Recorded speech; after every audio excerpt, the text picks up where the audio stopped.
सुस्वागतम दोस्तों। आज फिर एक नए वीडियो के साथ मैं आपके सामने आया हूँ। आज हम हिंदी व्याकरण पढ़ने वाले हैं और व्याकरण में पढ़ेंगे हम आज संज्ञा। उससे पहले आप सबसे एक रिक्वेस्ट है कि आप इस चैनल मेरी हिंदी पाठशाला को सब्सक्राइब कीजिए ताकि आने वाले वीडियो आपको देखने को मिल सके और बेल आइकन भी दबाइए।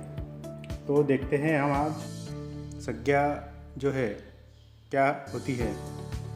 जिस शब्द से किसी व्यक्ति, वस्तु, प्राणी, स्थान, गुण, भाव आदि के नाम का ज्ञान होता है उसे संज्ञा कहा जाता है। मतलब नाम को संज्ञा कहते हैं शॉर्टकट में। कुछ उदाहरण है, देखिए गंगा संज्ञा है, स्वर्ण ये संज्ञा है, गाय, सेना, बचपन इत्यादि कुछ संज्ञाएं हैं। अब संज्ञा के जो भेद है उनके बारे में हम जानकारी लेते हैं। संज्ञा के कुल भेद है 5।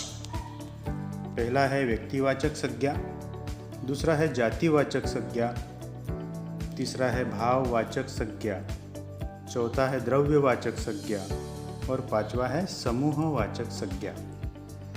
पहला भेद जो है व्यक्तिवाचक संज्ञा, परिभाषा देखते हैं। जिस संज्ञा शब्द से किसी विशेष प्राणी, स्थान या वस्तु का बोध होता है उसे व्यक्तिवाचक संज्ञा कहते हैं। कैसा? विशेष। जैसे अब ये विशेष क्या है, देखिए एक उदाहरण देखते हैं। हिमालय उत्तर दिशा में है। दूसरा उदाहरण, हम मुंबई जाने वाले हैं। तीसरा, कृष्ण की लीला मन भावन है। पहले वाक्य में क्या बोध होता है हमें? हिमालय, ये क्या है? विशेष है।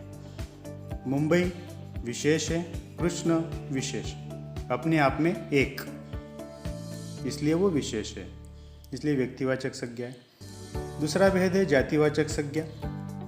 जो संज्ञा शब्द किसी प्राणी, स्थान या वस्तु की पूरी जाति का बोध कराता है उन्हें जातिवाचक संज्ञा कहते हैं। देखिए पूरी जाति का, जो भी नाम लेंगे हम उसकी पूरी जाति का बोध होगा। जैसे शर्मा जी ने गाय खरीदी, लड़का खुश हो गया, अब इमारतें बन रही है। तो देखिए पहले वाक्य में क्या है? शर्मा जी ने गाय खरीदी। इसमें गाय जो है वो पूरी गाय प्रजाति का बोध कराती है। लड़का लड़कों का बोध कराती है, कौन सा लड़का वो नहीं है। और इमारत तो इमारत का बोध कराती है, मतलब कोई जाति है। अब आगे जो है तीसरा भेद भाववाचक संज्ञा। जो संज्ञा शब्द किसी गुण, भाव, अवस्था या दशा का बोध कराते हैं उन्हें भाववाचक संज्ञा कहते हैं। मतलब हमारे भाव।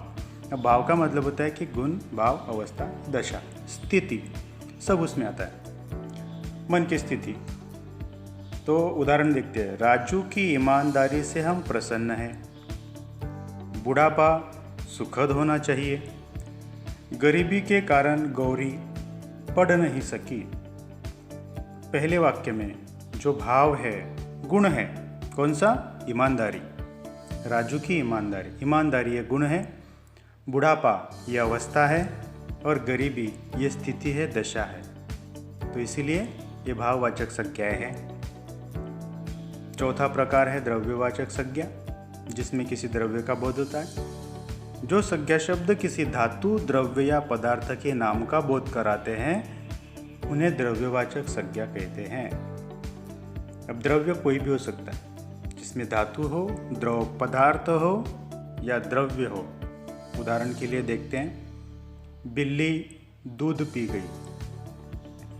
दूसरा वाक्य, सोना तो आजकल बहुत भाव खा रहा है। तीसरा वाक्य, रमा के हाथ से आटा गिर गया। पहला जो वाक्य है उसमें एक द्रव्य पदार्थ का नाम है दूध। दूसरा जो है उसमें है सोना। तीसरा जो वाक्य है उसमें एक पदार्थ आया है आटा। आगे जो प्रकार है हमारा वो है समूहवाचक संज्ञा। अब समूहवाचक संज्ञा की परिभाषा, जो संज्ञा शब्द किसी समूह या समुदाय का बोध कराए उन्हें समूहवाचक संज्ञा कहते हैं। चाहे पशु हो, पक्षी हो, प्राणी हो, कोई भी हो, चीज़ें हो, वस्तु हो, समुदाय का बोध। जैसे भारतीय सेना पर हमें अभिमान है। हिरण अपने झुंड से बिछड़ गया था। हमारा दल सबसे आगे चल रहा है।